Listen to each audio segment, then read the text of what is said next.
आज मैं एक्सप्लेन करने जा रही हूँ the legend of the blue sea के दूसरे एपिसोड को। अगर आपने इसका फर्स्ट एपिसोड मिस कर दिया है तो मेरे चैनल पर जाकर उसे देख सकते हैं। तो आइए अब ये एपिसोड शुरू करते हैं।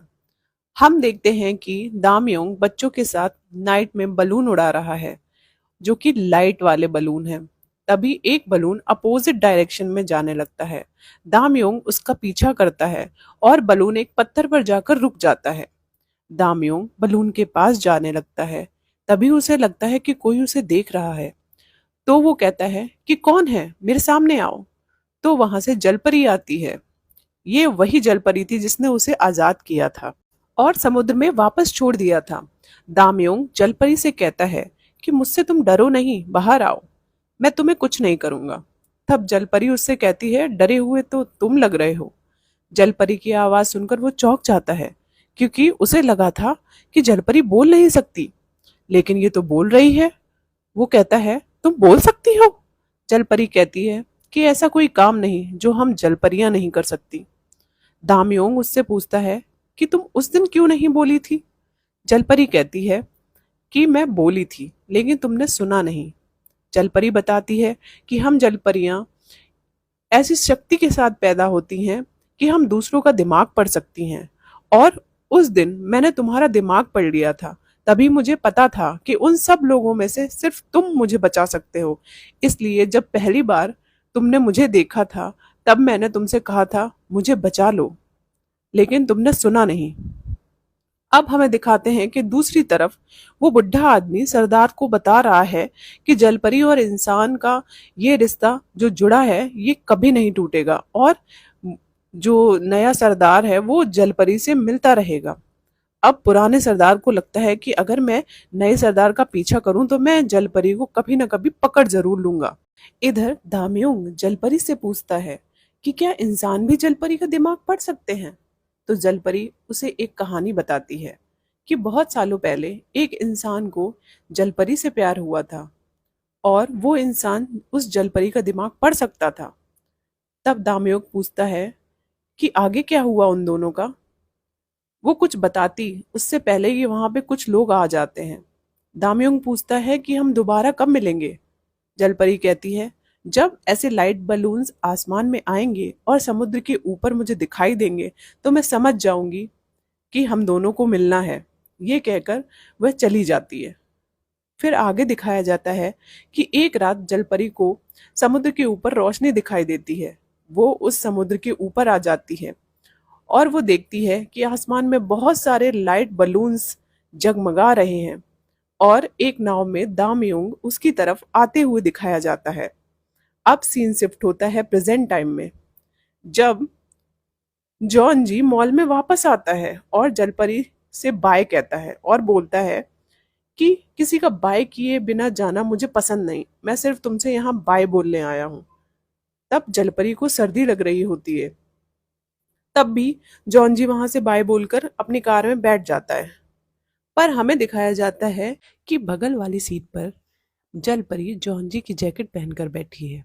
इसका मतलब जॉन जी उसे अकेला नहीं छोड़ पाया और फिर से जलपरी को अपने साथ ले आता है।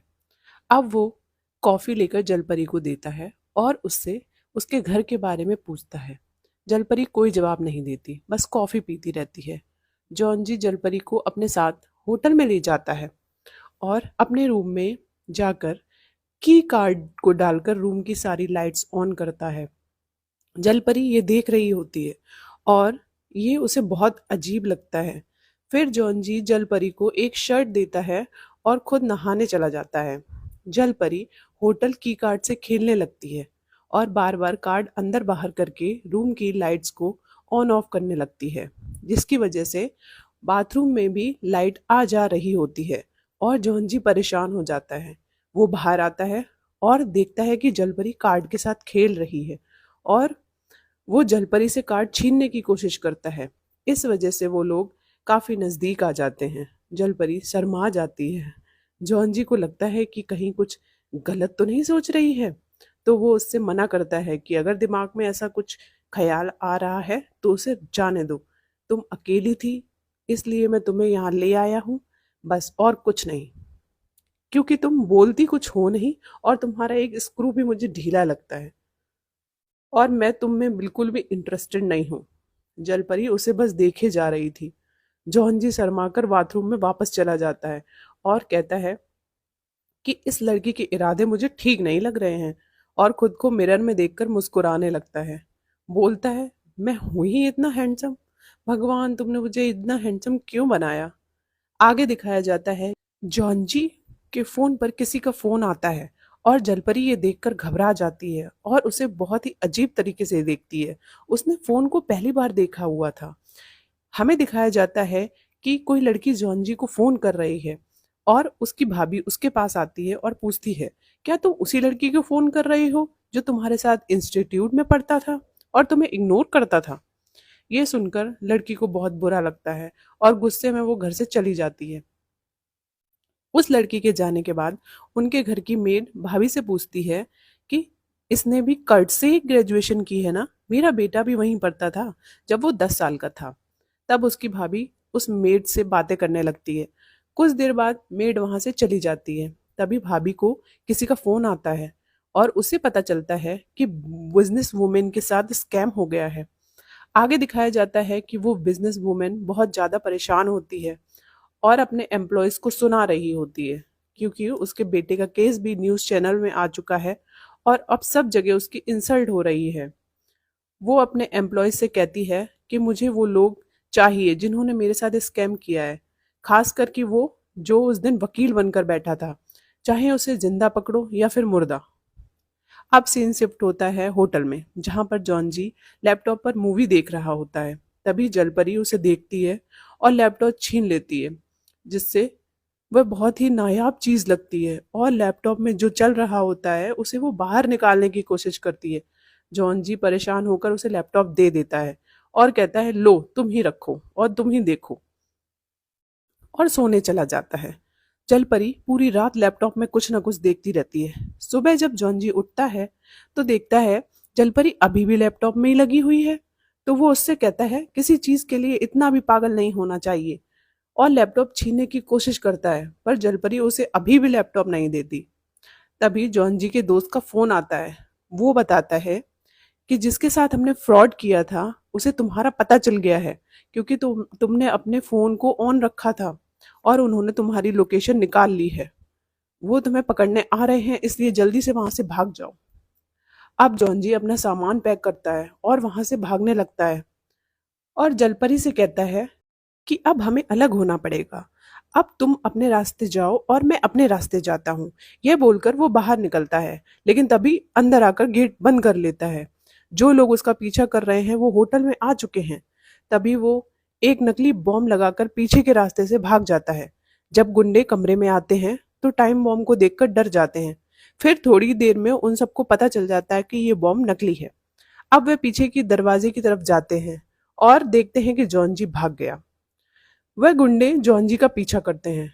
अब दिखाया जाता है कि जॉन जी भागने के लिए एक साइकिल यूज करता है और जलपरी को अपने पीछे बिठा लेता है।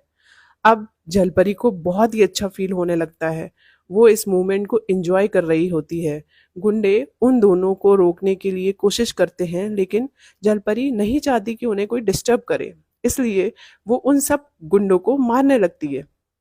उसने कल लैपटॉप से फाइटिंग करना भी सीख लिया था। आगे बैठे जॉन जी को पता ही नहीं चलता कि जलपरी इतनी ज्यादा ताकतवर है और सारे गुंडों को मार रही है। तभी गुंडे का बॉस आ जाता है और जॉन जी को गन दिखा देता है। जॉन जी लाइट मैजिक करके उसे हिप्नोटाइज करने की कोशिश करता है, लेकिन वो फेल हो जाता है। गुंडे उसे पकड़कर कार में ले जाते हैं। तब जलपरी साइकिल से जॉन जी का पीछा करने लगती है और साइकिल इतनी तेज चलाती है कि गुंडे देखते ही रह जाते हैं। अब जलपरी साइकिल गुंडे की कार के आगे रोक देती है। तब कार का एक्सीडेंट हो जाता है और जॉन जी जलपरी के साथ भाग जाता है और वो एक घास के भूल भुलैया में जाकर छुप जाते हैं। गुंडे उनका पीछा वहां पे भी करते हैं। जलपरी चुपचाप जाकर सबको मारती है। इतना फाइट करने की वजह से उसके बाल बिखर गए थे और उसमें कुछ पत्ते भी फंस गए थे। जॉन जी उन्हें बड़े प्यार से निकालता है, फिर जलपरी को साइकिल पे बिठाकर वहां से चला जाता है। जलपरी आइसक्रीम का स्टॉल देखकर आइसक्रीम वाले से आइसक्रीम छीनने की कोशिश करती है, फिर जॉन जी उस आइसक्रीम वाले को पैसे दे देता है। अब सीन शिफ्ट होता है जब जलपरी एक जगह बैठकर आइसक्रीम खा रही होती है। उसे वो बहुत ही टेस्टी लगती है। वहीं जॉन जी टेलीफोन बूथ से अपने किसी फ्रेंड को कॉल करता है और हेल्प मांगता है। तो उसका फ्रेंड एक एड्रेस देता है और बोलता है तुम वहां चले जाओ, वो तुम्हारी हेल्प जरूर कर देगा। अब जॉन जी जलपरी के साथ एक चर्च में पहुंचता है जहां पर उसका फ्रेंड मिलता है। उसके साथ वहां काफी लोग होते हैं और जॉन जी और जलपरी से हेलो करते हैं। जॉन जी का फ्रेंड उससे पूछता है कि ये कौन है। तो जॉन जी जलपरी को अपनी वाइफ बता देता है और कहता है इसका एक बार एक्सीडेंट हो गया था जिसमें इसकी मेमोरी चली गई और इसने बोलना भी बंद कर दिया है। तब से मैं तरस गया हूँ इसके मुंह से आवाज सुनने के लिए। पता नहीं कब ये दोबारा बात करेगी।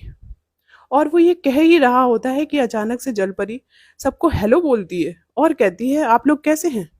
जॉन जी उसे देखकर चौंक जाता है और उसे खींचकर बाहर ले जाता है। कहता है तुम कब से बोलने लगी। जलपरी कहती है कि कल जो तुमने मुझे बॉक्स दिया था मैंने उससे बोलना सीखा है। तो जॉन जी कहता है तुम लैपटॉप की बात कर रही हो। अब वो सीन दिखाया जाता है जिसमें जलपरी लैपटॉप अपने सर पर रखे हुए है और सब कुछ अपने दिमाग में ट्रांसफर कर रही होती है। फिर जलपरी जॉन जी से कहती है कि तुम्हारी आंखें बहुत सुंदर हैं। जॉन जी कहता है कि हाँ, मेरी माँ बताती थी कि मेरी आंखें बहुत सुंदर हैं और मेरे पीछे बहुत दुख पड़ जाते हैं और मैं बहुत ज्यादा हैंडसम हूँ। तुम मुझे लेकिन ऐसे मत देखो। जलपरी पूछती है कि वाइफ का मतलब क्या होता है। फिर जॉन जी कहता है कि वाइफ का मतलब फ्रेंड होता है। अब दोनों वापस अंदर चर्च में चले जाते हैं। अपने फ्रेंड के कहने पर जॉन जी फंक्शन में एक गाना गाता है जिसे सुनकर सभी लोग खुश हो जाते हैं। अब सीन शिफ्ट होता है जिसमें फादर जॉन जी और जलपरी को उनका रूम दिखाने ले जा रहे हैं। तभी जलपरी को प्यास लगती है और वो पानी मांगती है। तो फादर कहते हैं वो रखा है पानी का कैन, आप वहां से जाके पी सकते हैं। और जॉन जी से कहने लगते हैं कि आपकी वाइफ धीरे धीरे ठीक हो रही है, देखना वो बहुत जल्दी बहुत तंदुरुस्त हो जाएंगी।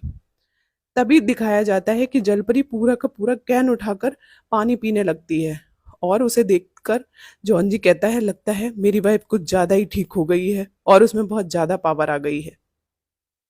अब जलपरी और जॉन जी दोनों अपने अपने बेड पर लेटे हुए हैं। जलपरी पूछती है कि प्यार क्या होता है। तुमने आज जो सॉन्ग गाया था उसमें तुमने बोला था प्यार सबसे खूबसूरत फीलिंग है, तो प्यार क्या होता है। तभी जॉन जी बोलता है कि प्यार बहुत खतरनाक चीज होती है। अगर तुम किसी से प्यार करती हो तो तुम अपने आप को उसे सरेंडर कर देते हो, जिसका मतलब है कि तुम सामने वाले से हार गए हो, उस पर इतना ज्यादा भरोसा कर रहे हो। तो अभी जलपरी सोचती है और फिर एकदम से बोलती है कि मैं तुमसे प्यार करती हूँ। तब जॉन जी कहता है मैंने तुम्हें अभी बताया ना कि किसी से प्यार नहीं करना चाहिए। अब जलपरी को भूख लगती है तो वो नूडल्स खाने जाती है। तब जॉन जी उससे पूछता है कि तुम्हारे पेरेंट्स कहाँ हैं। जलपरी पूछती है पेरेंट्स क्या होता है। तो जॉन जी उसे बताता है पेरेंट्स जिन्होंने हमें जन्म दिया है, तुम्हारे माँ बाप। तब जलपरी कहती है मेरा कोई नहीं है। क्या तुम्हारे पेरेंट्स हैं। तो जॉन जी बताता है मेरे पापा बचपन में ही हमें छोड़ के चले गए थे और जब मैं 10 साल का था तब मेरी माँ भी मुझसे बिछड़ गई, इसलिए मैं दुनिया के अंतिम छोर पर जा रहा हूँ। दुनिया का अंतिम छोर नाम की एक जगह है। अब जलपरी से पूछता है कि तुम्हारा क्या नाम है। तो जलपरी कहती है मेरा कोई नाम नहीं। तो जॉन जी मजाक उड़ाता है और कहता है अब तो मुझे हैरानी भी नहीं होती क्योंकि तुम्हारी हर चीज अजीब है, तुम्हारा कोई नाम ही नहीं है। तो जलपरी कहती है कि अगर मेरा कोई नाम होता और मेरे पेरेंट्स होते तो क्या मैं तुम्हारे साथ ऐसे होती। तब जॉन जी कहता है कि मेरा वो मतलब नहीं था, तुमसे ज्यादा तो अजीब मैं हूं। जलपरी कहती है तुम अजीब नहीं हो, तुम तो बहुत अच्छे हो। तब जॉन जी कहता है तुम्हें क्या पता मैं कैसा हूं। तब जलपरी कहती है उस दिन तुम मुझे छोड़कर जा सकते थे लेकिन तुम नहीं गए, तुमने मेरा साथ दिया तो तुम अच्छे इंसान हो। अब सीन शिफ्ट होता है और हमें दिखाया जाता है कि जलपरी सो रही है। जॉन जी उसके पास जाकर जलपरी का ब्रेसलेट उसके हाथ में दोबारा पहना देता है और कहता है आज पहली बार मैंने कुछ चुराई हुई चीज वापस की है, चलो हम दोनों साथ में दुनिया के अंतिम छोर पर चलते हैं। अब सीन शिफ्ट होता है जब गुंडे जॉन जी के सामान में एक मैप देख लेते हैं और उन्हें पता चल जाता है कि जॉन जी कहाँ जाने वाला है। और वो भी वहां के लिए निकल जाते हैं। अब जॉन्जी और जलपरी दोनों दुनिया के अंतिम छोर पर जा रहे हैं। अब कुछ देर बाद वहां दोनों पहुंच जाते हैं। अब जॉन्जी कहता है कि ये जगह बहुत फेमस है, कहा जाता है कि जो लोग यहाँ पर बिछड़ते हैं वो दोबारा जरूर मिलते हैं, और अपने पास्ट को याद करने लगता है। हमें बताया जाता है कि लास्ट टाइम जॉन्जी अपनी माँ के साथ यहीं पर था, वो अपनी माँ से यहीं पर बिछड़ा था, और उसकी माँ अब तक दोबारा नहीं मिली। वो जलपरी को बताता है कि मेरी माँ मुझसे बिना बाय किए चली गई, इसलिए मुझे बिना बाय किए जाना बिल्कुल पसंद नहीं है। और एक पत्थर पर अपना नाम दिखाता है, कहता है मैंने यहाँ पर नाम अपना लिख दिया था, शायद मुझे कभी अपनी माँ मिल जाए। तभी जलपरी एक दूसरे पत्थर पर उसका नाम दिखाती है और कहती है यहाँ पे भी तुम्हारा नाम लिखा हुआ है। तो जॉन्जी उसे देखता है और वहां पे जॉन्जी के नाम के साथ एक मैसेज भी लिखा था, आई लव यू टू। तब जॉन्जी को पता चलता है कि उसकी माँ ने उसे बाय बोला था, और वो थोड़ा सा खुश हो जाता है। वो दोनों वहां बातें कर ही रहे होते हैं कि तभी वहां गुंडे आ जाते हैं। वो दोनों गुंडों को देखकर भागने लगते हैं और एक चट्टान के बिल्कुल किनारे पर पहुंच जाते हैं जिसकी दूसरी तरफ समुद्र था। जॉन्जी कहता है कि ठीक है, मैं सरेंडर करता हूँ, लेकिन इस लड़की को जाने दो, इसका मेरा कोई लेना देना नहीं है। जलपरी को धक्का देता है और जाने के लिए कहता है, लेकिन जलपरी कहती है कि नहीं, मैं तो तुम्हारी वाइफ हूँ, मैं तुम्हारे साथ ही रहूंगी। अब गुंडों को और ज्यादा गुस्सा आ जाता है कि जॉन्जी उनसे झूठ बोल रहा है और अपनी वाइफ को बचाने की कोशिश कर रहा है। जॉन्जी फिर से गुंडों से कहता है कि ये मेरी वाइफ नहीं है, मैंने इसका ब्रेसलेट चुराया था, इसलिए ये मेरे पीछे पड़ी थी। ये लो, मैंने अब तुम्हारा ब्रेसलेट दे दिया ना, अब तुम जाओ यहाँ से। लेकिन जलपरी वहां से नहीं जाती और समुद्र की तरफ देखकर कुछ इशारा करती है। जॉन्जी कहता है पागल हो, कूदने के बारे में सोचना भी नहीं, मैं गोलियों से मरना पसंद करूंगा, लेकिन यहां से नहीं कूदूंगा। पर जलपरी जॉन्जी का हाथ पकड़कर समुद्र में कूद जाती है। अब जलपरी अपने असली रूप में आ जाती है। जॉन्जी उसे देखकर हैरान होता है। तभी जलपरी जॉन्जी के पास आकर उसे किस करती है। जलपरी से मिलने के लिए जाता है और जलपरी से पूछता है कि तुम्हारा नाम क्या है। तो वो बोलती है मेरा नाम सेवा है। तो दाम्योंग बोलता है कि बचपन में मेरी एक बहन हुआ करती थी जो गुजर गई, उसका भी नाम शेवा था। जलपरी कहती है कि ये नाम मुझे किसी ने दिया है, एक कहानी सुनोगे तुम। तब जलपरी उसे बताती है कि आज से ठीक 20 साल पहले एक लड़का अपनी दादी के घर छुट्टियां मनाने आया था और बीच पर बच्चों के साथ खेल रहा था। तभी वो बच्चे उससे कहते हैं कि तुम पानी के अंदर जाकर दिखा सकते हो क्या। तो वो बच्चा पानी में चला जाता है और डूबने लगता है। तभी वहां एक छोटी सी जलपरी आकर उस बच्चे की जान बचाती है। तब वो बच्चा जलपरी से बोलता है कि मेरा नाम किम दामयोंग है, तुम्हारा नाम क्या है। फिर वो बच्चा उससे कहता है कि अगर तुम्हारा कोई नाम नहीं है तो मैं रख देता हूँ, मैं तुम्हें आज से सेवा बुलाऊंगा। तब से दामयोंग और सेवा बहुत अच्छे दोस्त बन गए। फिर एक दिन डम को वहां से अपने घर वापस जाना पड़ता है। अब वो अपने पिता से दादी के घर जाने की बहुत ज्यादा जिद करता है। तब उसके पिता दादी के घर जाने की परमिशन दे देते हैं, पर इस शर्त पर कि वो वहां पे पढ़ाई बहुत ज्यादा मेहनत करेगा। दाम्योंग सेवा के लिए अपने घर से अलग अलग प्रकार की खाने की चीजें ले जाया करता था जो जलपरी को बहुत ज्यादा पसंद आती थी।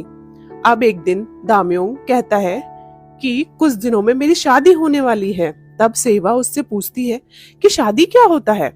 दाम्योंग बताता है कि मुझे जिंदगी भर किसी और लड़की के साथ रहना पड़ेगा और फिर मैं तुमसे मिलने भी नहीं आ सकता।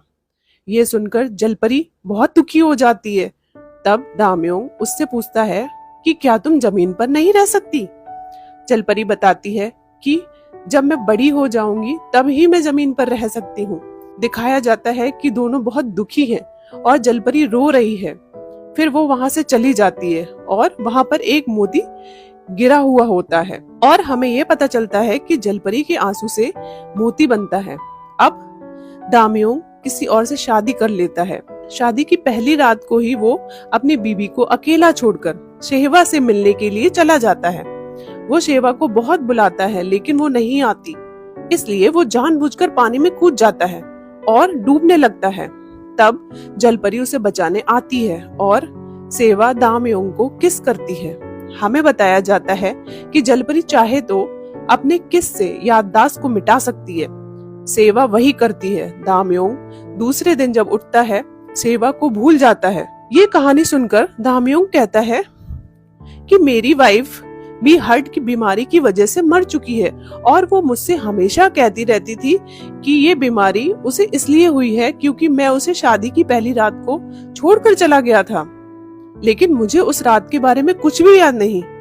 अब दामयोंग कुछ सोचता है, फिर जलपरी से पूछता है कि वो लड़का मैं ही हूँ क्या। सेवा कुछ नहीं कहती, वो समझ जाता है।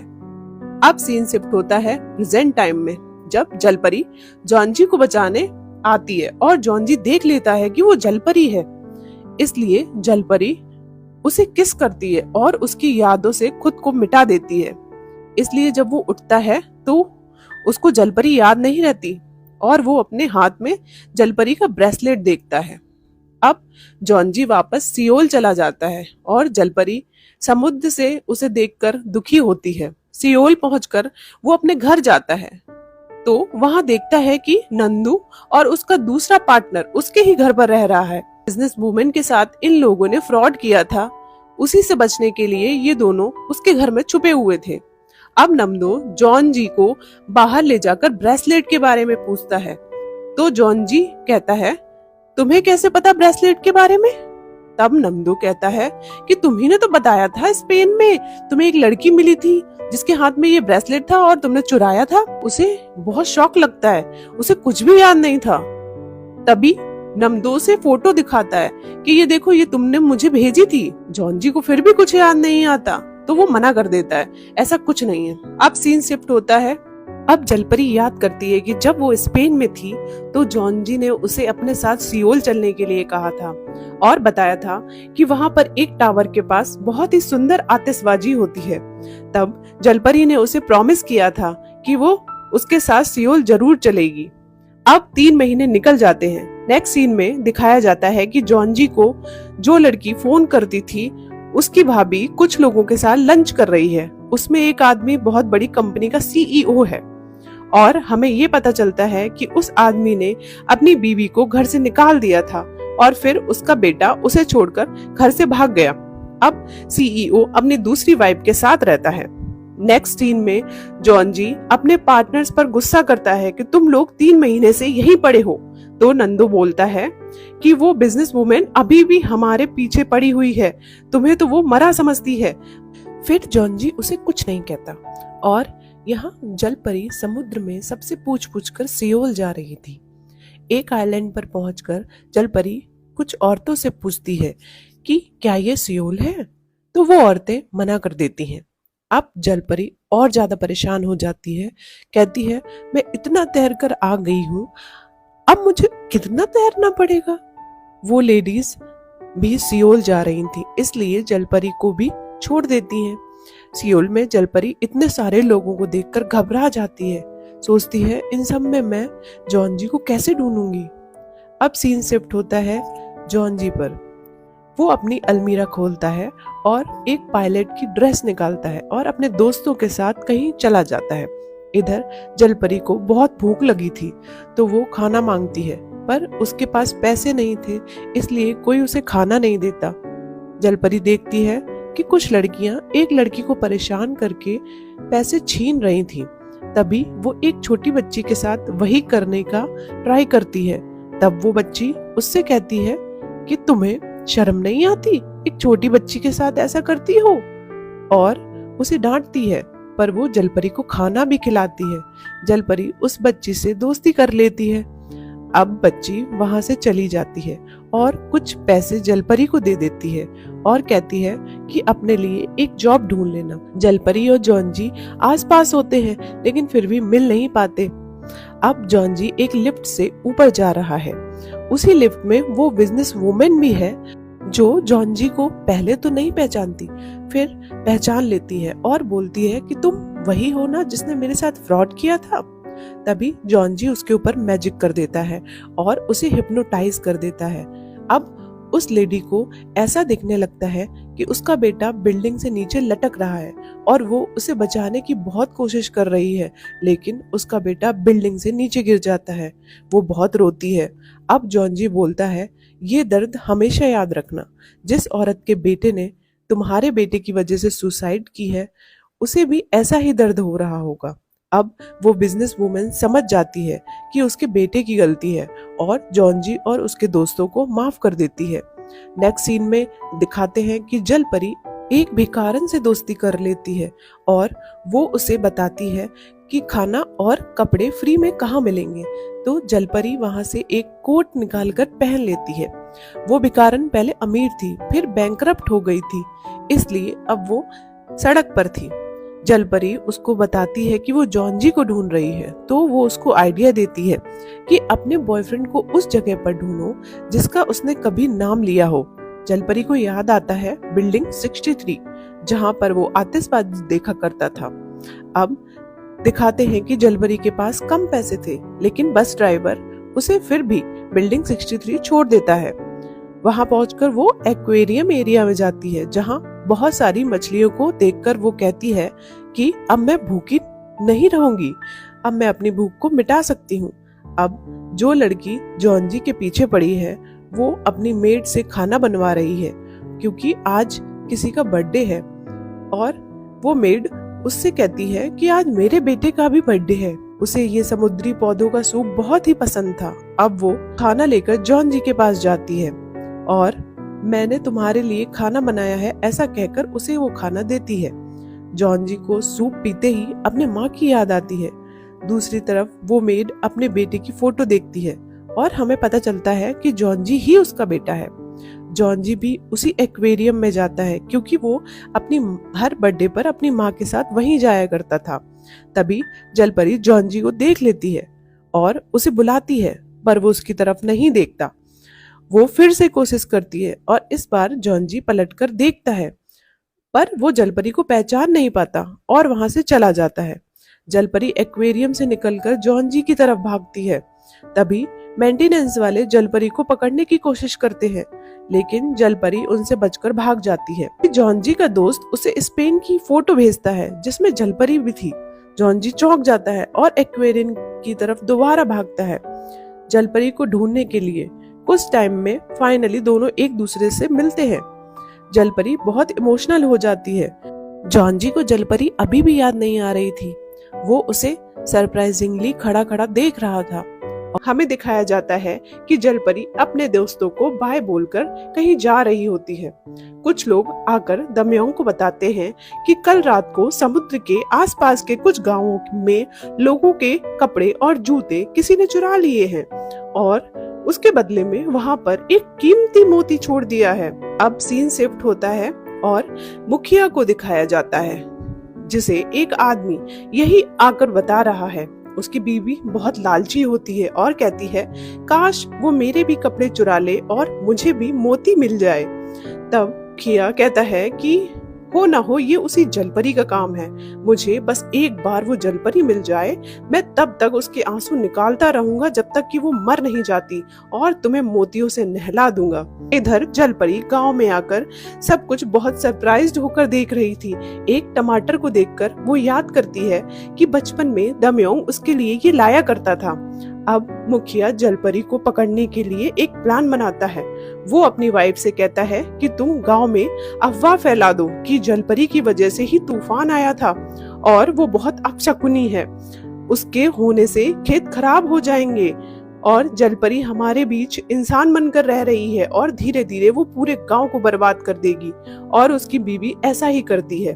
पूरी गांव में ये खबर फैल जाती है और गांव वाले बातें बनाने लगते हैं कि जलपरी को मार देना चाहिए।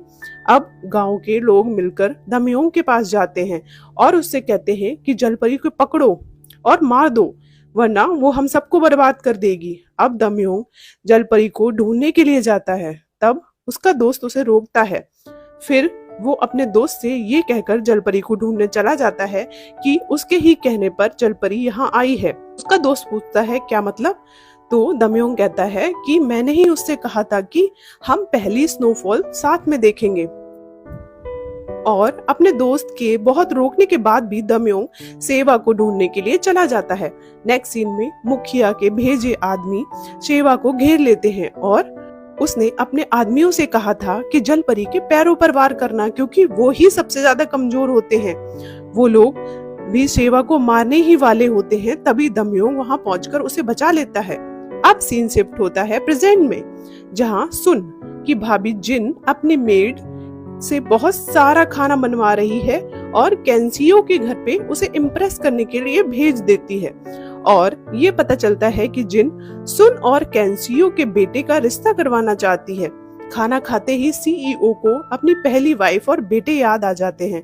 अब सीईओ जॉनजी का पिता है, इसलिए वो अपने ड्राइवर से जॉनजी का पता लगाने के लिए कहता है। उसकी वाइफ उसको स्पाई कर रही होती है, इसलिए वो कार में हुई सारी बातें सुन लेती है। और क्योंकि सीईओ कहीं अपनी पूरी जायदाद अपने बड़े बेटे को ना दे दे, इसलिए कैंसियो एक आदमी को कॉल करती है कि वो जॉनजी का पता लगाए और उसे गायब कर दे। वो आदमी एक वांटेड क्रिमिनल था जो जेल से भागा हुआ था। अब सीन शिफ्ट होता है जब जल परी जॉनजी से मिलती है। जॉनजी उससे पूछता है कि तुम मुझे जानती हो? जल परी कुछ नहीं बोलती। तभी मेंटेनेंस वाले वहां पहुंच जाते हैं। जॉनजी मेंटेनेंस वालों से कहता है कि वो एक पुलिस वाला है और यहाँ किसी ने उसे बुलाया है। अब वो इस लड़की को पकड़कर अपने साथ ले जाएगा। अब जॉनजी जलपरी को अकेले में ले जाकर एक फोटो दिखाता है और पूछता है कि तुम मेरे साथ स्पेन में थी तो मुझे कुछ याद क्यों नहीं? जलपरी कुछ नहीं बोलती और ये सोचती है कि वो फोन के अंदर कैसे चली गई। अब जॉनजी उसका नाम पूछता है। वो बोलती है मेरा कोई नाम नहीं। अब जॉनजी गुस्से में वहां से जाने लगता है तो जलपरी उसे फॉलो करने लगती है। जॉनजी पलटकर देखता है कि जलपरी उसके पीछे आ रही है। तब जॉनजी कहता है जब तुम्हें मुझे कुछ बताना ही नहीं है, मुझे कुछ बोलना ही नहीं है तो मेरे पीछे मत आओ।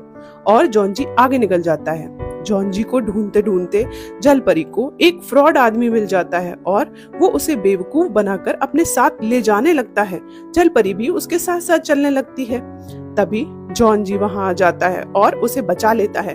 अब जलपरी उसका कोट पकड़कर उसके साथ चलने लगती है। वहां कुछ लड़के स्केटिंग कर रहे होते हैं और जलपरी गिरने ही वाली होती है कि जॉनजी उसे बचा लेता है। अब वो बड़े प्यार से जॉनजी की तरफ मुस्कुरा कर देख रही होती है। तभी जॉनजी उसको छोड़ देता है। तभी आसमान फायर क्रैकर से भर जाता है, मतलब वहां आतिशबाजी शुरू हो जाती है। तो जलपरी जॉनजी के ऊपर कूद जाती है। उसको ये आवाज गोलियों की लग रही थी तो वो जॉनजी को बचाने की कोशिश कर रही थी। जॉनजी खुद को छुड़ाकर उसे समझाता है कि अगर ऐसा होता भी है, मतलब अगर गोलियां चल भी रही हों, ऐसी सिचुएशन में पहले खुद को बचाना चाहिए। और वो जलपरी को बताता है कि ये गोलियां नहीं चल रही, आतिशबाजी हो रही है। क्या ये तुमने पहली बार देखी है? तो जलपरी कहती है हाँ। अब जलपरी लोगों को फोटो लेते हुए देख रही है और पूछती है कि ये लोग क्या कर रहे हैं। तो जॉनजी उसे बताता है कि ये फोटो ले रहे हैं जिससे कि वो याद को अपने फोन में हमेशा के लिए रख सके। जलपरी पूछती है कि तुम ऐसा क्यों नहीं कर रहे? फिर जॉनजी का हाथ अपने हाथ में लेकर उसके दिल पर रखती है और कहती है कि तुम अपने दिल में यादें रखते हो। ये सुनकर जॉनजी को अपनी माँ याद आ जाती है, क्योंकि वो भी यही कहा करती थी कि हर खूबसूरत चीज तुरंत गायब हो जाती है तो उसे अपने दिल में संभाल कर रख लेना चाहिए। अब दोनों आतिशबाजी देखते हैं। अब वो क्रिमिनल कैंसियो को फोन करके बताता है कि वो जॉनजी उसको मिल गया है और अब वो एक लड़की के साथ है। अब क्रिमिनल कैंसियो से पूछता है कि तुम्हें कैसे पता कि जॉनजी इस वक्त यहाँ होगा? तो कैंसियो कहती है कि वो बचपन से अपने हर बर्थडे पर वहां जाता है, क्योंकि कैंसियो जॉनजी की स्टेप मदर है। अब सीन जॉनजी के बचपन में शिफ्ट होता है। अपने बर्थडे वाले दिन वो उसी जगह जा रहा होता है और कैंसियो उसे रोकती है। तब जॉनजी उससे बोलता है कि उसकी माँ वहाँ उसका वेट कर रही होगी। कैंसियो उससे कहती है ठीक है जाओ, लेकिन तुम्हारी माँ वहाँ पर तुम्हारा वेट नहीं कर रही होगी, क्योंकि उसने तुम्हारे डैड से बहुत सारे पैसे लिए हैं और अगर वो तुमसे मिली तो उसे सारे पैसे वापस करने पड़ेंगे और वो तुमसे ज्यादा पैसों से प्यार करती है। ये सब सुनकर जॉनजी का दिल टूट जाता है, वो रोने लगता है। तब उसके पापा वहां आकर और उसे और डांटते हैं कि तुम उससे मिलने नहीं जाओगे। अब कैंसियो भी अच्छा बनने का नाटक करने लगती है, उसे चुप कराने लगती है। अब प्रेजेंट टाइम में कैंसियो क्रिमिनल से कहती है कि इतने सालों में मैंने इस फैमिली को सब कुछ दिया और जब प्रॉपर्टी का हिस्सा करने की बारी आई तो सीईओ को अपने बेटे की याद आ गई। पता करो कि वो कहाँ रहता है। जॉन जी अब अपने घर जाने लगता है। तभी जल परी उसके साथ साथ चलने लगती है। जॉन जी उससे मना करता है और वहां से जाने लगता है। वो कार को पीछे से देख रही होती है पर जॉन जी उसे अकेले छोड़ नहीं पाता और कार बैक करता है और जल परी को कार में बिठा लेता है। जल परी कार में उसकी तरफ देखकर मुस्कुरा रही होती है और बोलती है, मैं बहुत खुश हूँ कि मैं तुम्हारे साथ हूँ। तभी जॉन जी को कोई दिखता है और वो नोटिस करता है कि वो आदमी उसका पीछा कर रहा है। ये वही क्रिमिनल था। अब जॉन जी बहुत स्पीड में गाड़ी चलाता है और इधर उधर गलियों में कार घुसाकर उस क्रिमिनल की नजरों से गायब हो जाता है। अब नेक्स्ट सीन में देखते हैं कि सुन अपने कलीग्स के साथ उस पेंटिंग के बारे में बातें कर रही है जिसमें एक लड़का और जलपरी किस कर रहे हैं। उसे लग रहा था कि पेंटिंग में जो लड़का है वो उसे जानती है और वो जॉन जी जैसा लग रहा है। दूसरी तरफ जॉन जी जलपरी को घर लेकर आता है। उसका दोस्त जॉन जी से कहता है कि तुम इसे घर भी ले आए। जलपरी स्विमिंग पूल देखकर उसके पास भागती है और पूछती है, इसमें खाने का तो कुछ है ही नहीं। तो जॉन जी हंसता है और कहता है कि इसमें खाना थोड़ी ना रखते हैं और उसे खाने के लिए कुछ देता है।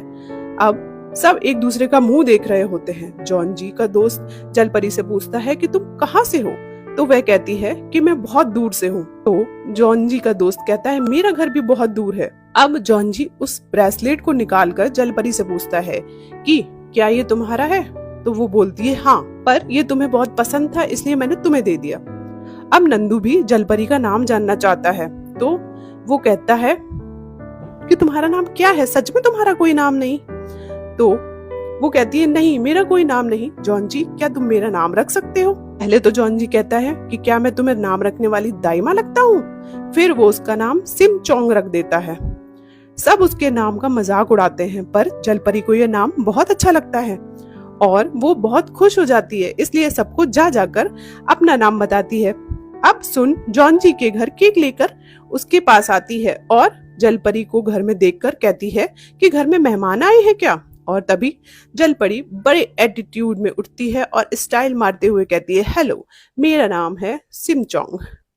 तभी एक रोबोटिक वैक्यूम क्लीनर आकर जलपरी से टकरा जाता है और वो बहुत डर जाती है और जॉन जी से चिपक जाती है।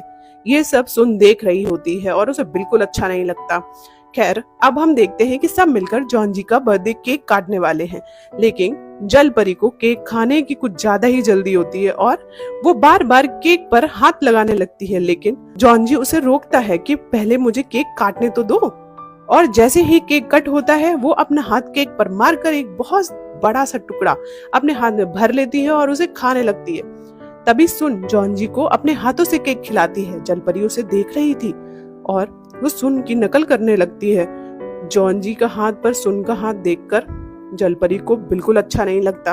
अब सुन नंदू को घर के बाहर ले जाती है और पूछती है कि ये लड़की कौन है और ये कब तक तुम लोगों के साथ रहेगी। तो वो कहता है कि ये थोड़ा मेंटली अनस्टेबल है, इसलिए जॉन जी ने इस पर दया करके उसे घर में रखा हुआ है। वो कहती है कि ये सोएगी कहाँ। तो नंदू कहता है कि एक रूम है। अब हमें दिखाया जाता है कि जॉन जी के रूम में एक हिडन कमरा भी है। वो जलपरी को उसमें रहने के लिए कहता है। वो बहुत खुश होती है और बेड पर कूदने लगती है। तभी जॉन जी उससे कहता है बेड पर मत कूदो, मुझे शांति पसंद है, चुपचाप सो जाओ। वो शांत हो जाती है और इधर ये क्रिमिनल जॉन जी के घर के आसपास घूम रहा था और घर घर जाकर जून को ढूंढ रहा था। तभी एक घर से एक आदमी निकलकर उसे चोर कहता है, उस पर चिल्लाता है और पुलिस को कॉल करने ही वाला होता है। तभी वो क्रिमिनल उसे देखकर मुस्कुराता है और ऐसा लग रहा था कि वो उसका मर्डर कर देगा। दूसरे दिन जॉन जी शॉपिंग कर रहा होता है। उसे फ्लैशबैक आने लगते हैं कि जैसे वो ये सब पहले भी कर चुका है। जॉन जी जब घर लौट रहा होता है तो नंदू से कॉल करता है और घर जाने से रोकता है क्योंकि आगे उसी एरिया में एक मर्डर हुआ था और पुलिस सबको चेक कर रही है। और उनमें से एक डिटेक्टिव जॉन जी को पहचानता है और उसे पकड़ना चाहता है। डिटेक्टिव आपस में मर्डर का पैटर्न समझने की कोशिश कर रहे होते हैं और दूसरी तरफ क्रिमिनल जॉन जी के घर तक पहुंच गया है और बेल बजाता है। तभी जलपरी टीवी देख रही होती है। वो सोचती है कि जॉन जी आया है, इसलिए दरवाजा खोल देती है। तभी जॉन जी सोचता है कि जलपरी घर में अकेली है और यहाँ पर एक किलर खुला घूम रहा है। तो जॉन्जी कार तेज भगाता हुआ घर की तरफ ले जाता है। ऑफिसर्स उसे रोकने की कोशिश करते हैं लेकिन वो नहीं रुकता और घर के बाहर पहुंच जाता है। यहाँ हम देखते हैं कि दमयोंग जलपरी को ढूंढने जाता है और उसे मुखिया के आदमियों से बचा लेता है और जलपरी को लेकर वहां से चला जाता है। अब वो जलपरी से पूछता है कि कहीं लगी तो नहीं। फिर वो उसे एक फूल देता है और कहता है कि हर एक फूल का एक मतलब होता है, क्या तुम्हें इस फूल का मतलब पता है? तो जलपरी कहती है नहीं पता, बताओ। तो दमयोंग बताता है कि इसका मतलब वही है जो तुम्हारे पास है और मेरे पास नहीं है, मतलब यादें, क्योंकि जलपरी ने दमयोंग की यादें मिटा दी थी। अब दमयोंग जलपरी को अपने घर लेकर जाता है। तब उसे सरदार का भेजा हुआ एक आदमी देख लेता है और सरदार को जाकर बता देता है। यानी कि अब सरदार और उसकी बीवी को भी पता चल चुका है कि जलपरी दमयोंग के घर में है। अब हम देखते हैं कि एक आदमी सरदार से मिलने आया है क्योंकि वो टैक्स के पैसे नहीं चुका पा रहा था। तो सरदार से कहता है कि आप मेरा टैक्स माफ कर दो, लेकिन सरदार नहीं मानता। तो वो उसको धमकी देने लगता है कि तुम लोगों से बहुत ज्यादा टैक्स ले रहे हो, हमें बहुत परेशान करते हो, ये सब हम राजा और सारे गांव वालों को जरूर बताएंगे और तुम्हें सजा दिलवाऊंगा। ये बोलकर वो आदमी वहां से जाने लगता है। पीछे सरदार मुस्कुरा रहा होता है। अब सुबह हो जाती है और समुद्र के किनारे मछुआरों को एक आदमी मिलता है। वो जब उसे पास जाके देखते हैं तो ये उसी आदमी की लाश होती है जो रात में सरदार के यहाँ पर झगड़ा कर रहा था। अब मछुआरे सब लोगों को बुला लेते हैं और वहां दमयोंग भी होता है, जिसके बाद गांव के वैद्य उसकी बॉडी की जांच करते हैं और बताते हैं कि उसके मरने की वजह का पता नहीं चल पाया है। शरीर पर कोई चोट के निशान भी नहीं है और ना ही इसे जहर दिया गया है। अब सारे गांव वाले जलपरी को इसकी मौत का जिम्मेदार समझ रहे हैं। तभी दमयोंग कहता है कि वो इसकी जांच कराएगा, जिससे ये पता चल सके कि ये जलपरी का काम है या फिर कोई अफवाह फैलाकर डर का माहौल बनाना चाहता है। और दमयोंग ये सब बोलकर उस सरदार की तरफ घूर कर देखता है। सीन शिफ्ट होता है और सरदार की बीवी बहुत सारे गांव वालों को लेकर दमयोंग के घर में घुस जाती है और कहती है, हमें मालूम चला है कि यहाँ एक जलपरी रह रही है, और अपने साथ एक पानी की बाल्टी भी लेकर आती है जिससे कि वो जलपरी के ऊपर पानी डालकर उसे पकड़ सके। तभी एक सिपाही दमयोंग को आकर ये खबर दे देता है कि उसके घर में बहुत सारे लोग घुस गए हैं, और ये सुनकर वो जल्दी से घर की तरफ भागता है। दूसरी तरफ जलपरी उस स्पॉट को देख रही होती है जिसमें एक लड़का और जलपरी की पेंटिंग है, और वो याद करती है कि उसे दमयोंग ने कहा था कि वो एक ख्वाब देखता है जिसमें वो खुद को उसके साथ देखता है और दोनों साथ में बहुत खुश हैं, और उसी ने ये पेंटिंग बनाई है। अब सरदार की बीवी दमयोंग के घर के अंदर घुस चुकी है और वो जलपरी के कमरे में आने ही वाली होती है। तभी सीन शिफ्ट होता है और हमें प्रेजेंट टाइम में दिखाया जाता है, जहां वो क्रिमिनल जॉन्जी के घर के बाहर जलपरी के पास खड़ा है। वो क्रिमिनल बोलता है, मैं एक मर्डर के केस के सिलसिले में पूछताछ करने आया हूँ, क्या मैं अंदर आ सकता हूँ? और जैसे ही वो अंदर जाने लगता है, अचानक वहाँ जॉन्जी आ जाता है और उससे पूछता है, मुझे अपनी आईडी दिखाओ। तभी वहाँ जॉन्जी का पीछा करते हुए 2 पुलिस वाले और आ जाते हैं और वो क्रिमिनल वहां से भाग जाता है। अब जॉन्जी पुलिस वालों को उस आदमी को रोकने के लिए कहता है, लेकिन वो जॉन्जी से कहते हैं, पहले आप बताइए, आपको चेक पॉइंट पर जब रोका गया उसके बाद भी आप रुके क्यों नहीं, वहां से भाग क्यों आए? जॉन्जी बोलता है, मुझे मर्डर के बारे में पता चल गया था और मेरी गर्लफ्रेंड घर में अकेली थी, मैं उसे प्रोटेक्ट करने के लिए भागा। फिर पुलिस जॉन्जी की आईडी मांगते हैं। तब हमेशा की तरह जॉन्जी एक फेक आईडी निकालकर उन्हें दे देता है। फिर वहाँ वही डिटेक्टिव आने वाला होता है जो जॉन्जी को पहचानता है और उसे कब से पकड़ने की कोशिश कर रहा है, और जॉन्जी को देखकर बोलता है, मैंने इस लड़के को पहले कहीं देखा है। वो जॉन्जी के पास आ ही रहा होता है, तभी ऑफिसर को किसी का कॉल आ जाता है। ये कॉल नमनू ने किया था जिससे वो जॉन्जी को बचा सके।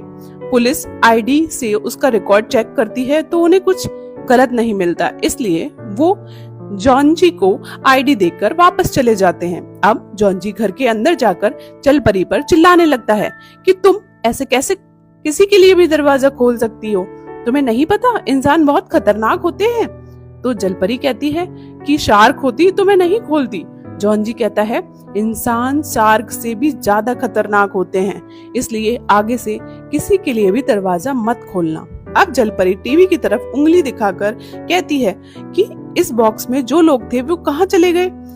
वो लड़का अपने पापा का नाम बताने वाला था, मुझे उसके पापा के बारे में चिंता हो रही है। तो जॉन जी अब मजाक करता है और कहता है मैं कॉल करके उनसे पूछ लेता हूँ, और नमदू को कॉल लगा के ऐसे ही बातें बनाने लगता है और जलपरी से कहता है कि मुझे पता चल गया उसके पापा के साथ क्या हुआ था, लेकिन मैं तुम्हें तभी बताऊंगा जब तुम मुझे बताओगी कि स्पेन में मेरे साथ क्या हुआ था, मुझे कुछ याद क्यों नहीं। अब जलपरी बोलती है कि तुम मुझे ऐसे ही नहीं बता सकते। जॉन जी कहता है दुनिया में गिव एंड टेक चलता है, अगर तुम्हें किसी से कुछ चाहिए तो पहले उसे कुछ देना भी पड़ेगा। तो जलपरी कहती है मैं इंतजार कर लूंगी। अब जॉन जी को गुस्सा आ जाता है, वो बोलता है तुम्हारे पास कल तक का टाइम है, अगर कल तक मुझे सब कुछ सच सच नहीं बताया तो कल इस घर से चली जाना। और ये बोलकर चला जाता है। अब कैंसियो उस क्रिमिनल को कॉल करती है और उससे पूछती है क्या ये मर्डर तुमने किया है। तो वो क्रिमिनल मना कर देता है कि मैंने ऐसा कुछ नहीं किया। अब कैंसियो जॉन जी का एड्रेस पूछती है और अपने फोन में सेंड करने के लिए कहती है। तभी उसका बेटा पीछे से निकल रहा होता है और वो सारी बातें सुन लेता है। कैंसियो जब उसे देखती है तो फोन नीचे रख देती है और उसके लिए नूडल्स बनाने चली जाती है। अब उसका बेटा उसका फोन उठाकर चेक करता है जिसमें जॉन जी का एड्रेस मिल जाता है। वो कैंसियो को फोन वापस करने जाता है और कहता है इस पर किसी का कॉल आ रहा था। तभी जानबूझकर फोन को पानी में गिरा देता है। अब कैंसियो परेशान हो जाती है और कहती है तुमने ये क्या किया। तब उसका बेटा बोलता है कि मैं आपको न्यू फोन दिला दूंगा, ये वैसे भी फ्लिप वाला फोन अब कोई यूज नहीं करता। अब सीन शिफ्ट होता है और जॉन जी का रूम दिखाया जाता है जहाँ जॉन जी आंख बंद करके बेड पर लेटा है और जैसे ही आंख खोलता है उसकी नजर जलपरी पर जाती है जो ऊपर से उसे घूर रही थी। उसे ऐसे देखकर जॉन जी डर जाता है और वो उससे पूछता है ये भूत की तरह लटक कर मुझसे क्यों घूर रही हो। अब जलपरी उससे पूछती है कि आज तुम्हारे दोस्त घर क्यों नहीं आए। जॉन जी कहता है कि आज वो नहीं आएंगे। अब जलपरी फिर से मुस्कुराती है और कहती है तो क्या मैं नीचे आ जाऊं तुम्हारे पास। जॉन जी मना करता है और कहता है कि तुम जाओ और जाकर सो जाओ, वैसे भी कल यहाँ तुम्हारा आखिरी दिन है। अब जलपरी रूम में चली जाती है और सोचती है कि काश कल कभी आए ही ना। अब सुबह होती है और सुन जॉन जी से मिलने आती है। दरवाजा जलपरी खोलती है और सुन को देखकर उसे अंदर नहीं आने देती। कहती है कि जॉन जी ने मना किया है कि अजनबियों को अंदर मत आने देना। सुन जबरदस्ती अंदर घुसने की कोशिश करती है, कहती है मैं अजनबी नहीं हूँ। तभी जलपरी अचानक से दरवाजा खोल देती है और सुन नीचे गिर जाती है। फिर वो घर के अंदर आ जाती है। उसे पता चलता है कि जॉन जी घर पर नहीं है, वो सुबह ही बाहर चला गया था। अब सुन जलपरी से बोलती है कि मैं और जॉन जी जल्द ही शादी करने वाले हैं। तब जलपरी पूछती है शादी क्या होता है। तो सुन उसे बताती है कि जब एक लड़का और एक लड़की एक ही छत के नीचे रहते हैं और एक दूसरे का ख्याल रखते हैं, एक दूसरे से प्यार करते हैं, इसी को शादी कहते हैं। जलपरी जल्दी से बोलती है कि जैसे मैं और जॉन जी रहते हैं। तो सुन बोलती है नहीं, तुम जॉन जी के लिए एक बोझ हो। उसने कभी तुमसे कहा है कि वो तुम्हें पसंद करता है? नहीं ना, तो तुम जल्दी से इस घर से निकल जाओ। और ये बोलकर सुन जलपरी को उंगली दिखाने लगती है। अब जलपरी को गुस्सा आ जाता है और वो सुन की उंगली काट लेती है। अब सीन शिफ्ट होता है और जॉन जी अब घर आ चुका है और वो जलपरी को डांट रहा है कि एक छोटी बच्ची हो क्या जो तुमने उसे काट लिया। जलपरी उसे बताती है कि ये मुझे घर से निकल जाने के लिए कह रही थी, मैं क्या करूं। तो जॉन जी कहता है कि अगर तुमने आज मुझे सब कुछ सच सच नहीं बताया तो तुम घर से वैसे ही जाने वाली हो ना। अब सुन ये सुनकर बहुत खुश हो जाती है कि जलपरी जॉन जी के घर से चली जाएगी। फिर जॉन जी सुन को कैब तक छोड़ने जाता है। सुन उसको उस स्पॉट की फोटो दिखाने की कोशिश करती है जिस पर वो जलपरी और लड़के की पेंटिंग बनी थी और जिस पर वो रिसर्च कर रही है, पर जॉन जी नहीं देखता और चला जाता है। अब हम देखते हैं कि घर पर जलपरी टीवी देख रही है, जिसमें एक लेडी बोल रही है कि अगर आप फर्स्ट स्नोफॉल होने के टाइम अपने प्यार का इजहार करेंगे तो आपका प्यार आपको जरूर मिल जाएगा। ये सुनकर जलपरी स्माइल करती है और कहती है कि शायद ऐसा ही होता होगा, और टीवी में हीरो हीरोइन के बीच एक रोमांटिक सीन चलने लगता है। तभी जलपरी को फील होता है कि जॉन जी आ रहा है और वो दौड़कर अपने रूम में भाग जाती है। तभी जॉन जी आकर टीवी में वो सीन देखता है और कहता है ये सब देखा जा रहा है घर पर, और टीवी बंद कर देता है। अब जलपरी जॉन जी को परेशान करने के लिए टीवी फिर से ऑन कर देती है, क्योंकि रिमोट उसी के पास था। अब जॉन जी टीवी का वायर निकाल देता है। नेक्स्ट सीन में जलपरी और जॉन जी छत पर होते हैं। जॉन जी उसे खाना खिलाता है और उसे एक फोन देता है और कॉल करना सिखाता है, और बोलता है कि जब बहुत जरूरी हो तभी मुझे कॉल करना, या तुम मुझे जब सब कुछ बताने के लिए तैयार हो तब करना। और ये बोलकर जलपरी से घर छोड़कर जाने के लिए कह देता है। तब जलपरी भी उसे कहती है कि मैं चली जाऊंगी, बस तुम्हें मुझसे एक वादा करना होगा। जॉन जी बोलता है क्यों, वादा मैं क्यों करूं तुमसे? तब जलपरी बोलती है तुम्ही ने तो कहा था दुनिया गिव एंड टेक से चलती है, अगर तुम्हें मुझसे कुछ चाहिए तो तुम्हें मुझे कुछ देना भी तो पड़ेगा। जलपरी कहती है कि तुम मुझसे प्रॉमिस करो कि पहली स्नोफॉल के दिन तुम उस टावर पर आकर मुझसे मिलोगे। जॉन जी कहता है नामसा टावर पर? तो जलपरी कहती है हाँ, उस दिन मुझे तुमसे कुछ जरूरी बात करनी है। जॉन जी मान जाता है। इसके बाद जलपरी वहां से उदास होकर चली जाती है और जॉन जी अपने फोन में जलपरी की लाइव लोकेशन देखता है। शायद उसने उस फोन में जो उसने जलपरी को दिया है जीपीएस ट्रैकर को ऑन कर दिया था। अब जॉन जी के दोनों दोस्त घर आ जाते हैं और उन्हें पता चलता है कि जॉन जी ने जलपरी को घर से निकाल दिया है। नामदू जॉन जी के ऊपर गुस्सा करने लगता है, बोलता है तुमने उस बेचारी लड़की को इतने ठंड में घर से कैसे निकाल दिया, और उसके पास तो पैसे भी नहीं है, उसका दिमाग भी कम है, अब वो क्या करेगी, और तुम्हें तो पता ही है कि बाहर कितना क्राइम बढ़ गया है, अगर उसके साथ कुछ हो गया तब। तो जॉन जी बोलता है कि मैं उसका गार्डियन नहीं हूँ, मैं उसे हमेशा तो अपने साथ नहीं रख सकता ना, उसे एक दिन तो जाना ही पड़ेगा। और वो ये बोलकर अपने रूम में चला जाता है और वहां जाकर जलपरी की लोकेशन को देखता है और उसे उसकी लोकेशन का पता चल जाता है। जॉन जी उसके पास जाने के लिए निकल जाता है। यहाँ नमदू दूसरे फ्रेंड को बताता है कि हमारी अगली शिकार एक औरत है जो बहुत ज्यादा अमीर है और उसके पास ब्लैक मनी है और वो सारी मनी अब हमारी होगी। नमदू जिस औरत की बात कर रहा है वो औरत और कोई नहीं बल्कि सुन की भाभी जिन होती है। अब सीन जिन पर शिफ्ट होता है, जो जॉन जी की माँ को कुछ पुराने कपड़े फेंकने के लिए देती है और उसे काम से निकाल देती है।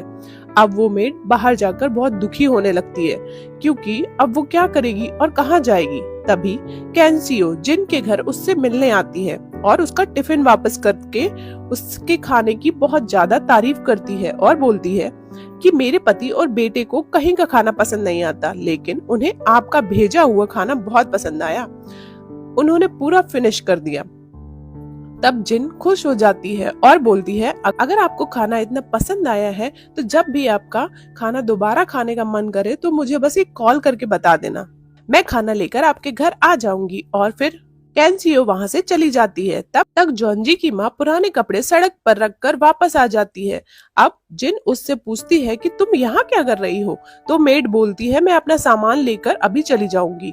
तभी जिन उसे मनाने लगती है कि आप बहुत अच्छी हैं, आप हमारा कितना ख्याल रखती हैं, मैंने तो बस मजाक किया था, मैं आपको गलती से भी काम से नहीं निकाल सकती। और फिर मेड को घर के अंदर ले आती है। अब सीन जलपरी पर शिफ्ट होता है जो उस भिखारन दोस्त के साथ है और वही पुराने कपड़े उठाकर पहन रही है जो अभी जॉन जी की माँ ने रखे हैं, और बातें कर रही होती कि पैसे कैसे कमाए जाते हैं। और वो भिखारन बोलती है ये पैम्पलेट्स बांटने का काम तुम्हारे लिए ठीक रहेगा। वो जलपरी को पैम्पलेट्स बांटना सिखाती है और समझाती है कि तुम जितने ज्यादा पैम्पलेट्स बांटोगी तुम्हें उतने ज्यादा पैसे मिलेंगे। और वो बताती है कि वहाँ सामने उस गाड़ी में इसका मालिक बैठा हुआ है, इसलिए तुम अच्छे से काम करना, वो पैसे वरना नहीं देगा। ये बोलकर वो चली जाती है। अब जॉन जी उस लोकेशन पर पहुंच जाता है और चुपके से जल परी को काम करता हुआ देख रहा है। जल परी से कोई भी पैम्पलेट नहीं ले रहा होता। तब वहाँ बॉस आकर उस पर चिल्लाने लगता है और बोलता है कि तुम अगर ऐसे ही बांटोगी तो तुमसे कोई भी पैम्पलेट नहीं लेगा और मैं तुम्हें एक भी पैसे नहीं दूंगा। तब जॉन जी ये देखकर बहुत गुस्सा हो जाता है और पार्किंग मैनेजर को कॉल करके बॉस की कार उठवा लेता है। फिर जल परी के पास स्कूल के कुछ बच्चे आते हैं और उससे खुद पैम्पलेट्स मांगते हैं और बाद में वो जॉन जी को ले जाकर वो पैम्पलेट दे देते हैं, जिनके बदले जॉन जी उन्हें रुपए देता है। अब जल परी को भूख लगी थी। तब वहाँ एक औरत आकर उसे कुछ खाने के लिए दे जाती है, जिसे देखकर जल परी बहुत ज्यादा खुश होती है। अब जॉन जी उस औरत को भी पैसे देता है। वो औरत जॉन जी से पूछ रही है कि क्या तुम उससे शादी करने वाले हो, तो जॉन जी मना कर देता है। वो औरत फिर भी कहती है कि मुझसे मत छुपाओ, उफ ये प्यार क्या क्या करवाता है। ये बोलकर वहां से चली जाती है। अब जल परी के पास एक लड़का आकर उसका नंबर मांग रहा है, तो जॉन जी जल परी को कॉल करता है और नंबर देने से मना करता है। वो उस लड़के को भगा देती है। फिर कुछ टाइम बाद गलती से जॉन जी जल परी के सामने आ जाता है। जल परी भागकर जॉन जी के पास जाती है और उसे बोलती है कि क्या तुम मुझसे मिलने आए हो, तो जॉन जी मना कर देता है और बोलता है कि मैं तो यहाँ से गुजर रहा था, तुमने मुझे देख लिया। जॉन जी पूछता है तुम यहाँ क्या कर रही हो। जल परी जॉन जी के कान में बोलती है मैं यहाँ बहुत सारे पैसे कमा रही हूँ और वो सारे पैसे मैं तुम्हें दे दूंगी, क्योंकि तुम्हें पैसे बहुत पसंद है ना। जॉन जी ये सुनकर उसे देखता ही रह जाता है। नेक्स्ट सीन में हम जॉन जी के डैड और उसके स्टेप ब्रदर को बात करते हुए देख रहे हैं। उसका स्टेप ब्रदर पूछता है कि आपको जॉन जी के बारे में कुछ पता चला, तो डैड मना कर देते हैं और कहते हैं कि हम उसे ढूंढ रहे हैं। तब जॉन जी का स्टेप ब्रदर कहता है कि आप मॉम को मत बताइएगा। अब दूसरी तरफ जल परी पैम्पलेट बांट रही होती है। तब उसके सामने वही क्रिमिनल आ जाता है। उसे देखकर जल परी कहती है ये तो वही कैप है। तभी वहां से बारिश शुरू हो जाती है और जल परी भागकर एक शॉप में घुस जाती है। अब वो क्रिमिनल कहता है कि उसने मुझे पहचान लिया। अब जहाँ जल परी खड़ी है वहाँ वो छोटी सी बच्ची आती है जो जल परी से कहती है कि क्या तुम अभी भी बच्चों को लूट रही हो, तो जल परी पैम्पलेट दिखाकर कहती है नहीं, मैं खुद कमा रही हूँ। तभी वहाँ स्नोफॉल शुरू हो जाती है। जल परी बच्ची से नामसा टावर जाने का रास्ता पूछती है, तो वो बच्ची कहती है कि क्या तुम जॉन जी से मिलने जा रही हो। ये सुनकर जल परी हैरान हो जाती है और बोलती है ये तो मैंने तुम्हें नहीं बताया, मैंने तो मन में कहा था। इंसान मेरी मन की बातें सुन सकते हैं क्या। तब वो बच्ची बोलती है ये क्या बोले जा रही हो, मुझे कुछ समझ में नहीं आ रहा। अगर तुम्हारे पास कम पैसे हैं तो नामसा टावर तुम बस से चली जाओ। और जल परी निकल जाती है। अब दूसरी तरफ जॉन जी भी अपने घर से स्नोफॉल होते हुए देख रहा है। वो जल परी की लोकेशन चेक करता है और उसे पता चलता है कि वो नामसा टावर की तरफ जा रही है। तब जॉन जी भी अपने कपड़े उठाता है और बोलता है देखते हैं तुम्हें कौन सी जरूरी बात करनी है, और फिर से लोकेशन को चेक करता है। वो बोलता है इसे तो बहुत जल्दी पड़ी है मिलने की, और वो कार से नामसा टावर जाने लगता है। तभी उसका स्टेप ब्रदर जॉन जी के घर उससे मिलने आ रहा होता है और वो जॉन जी को जाता हुआ देख लेता है और उसका पीछा करने लगता है। जॉन जी टावर पहुंचने वाला होता है और जल परी उसके पीछे रोड क्रॉस कर रही होती है। तभी जॉन जी का स्टेप ब्रदर बहुत तेज स्पीड से आ रहा होता है और जल परी उसकी कार के सामने आ जाती है और वहीं गिर जाती है। जॉन जी टावर पर जल परी का वेट करता है, पर बहुत देर हो जाती है, वो नहीं आती।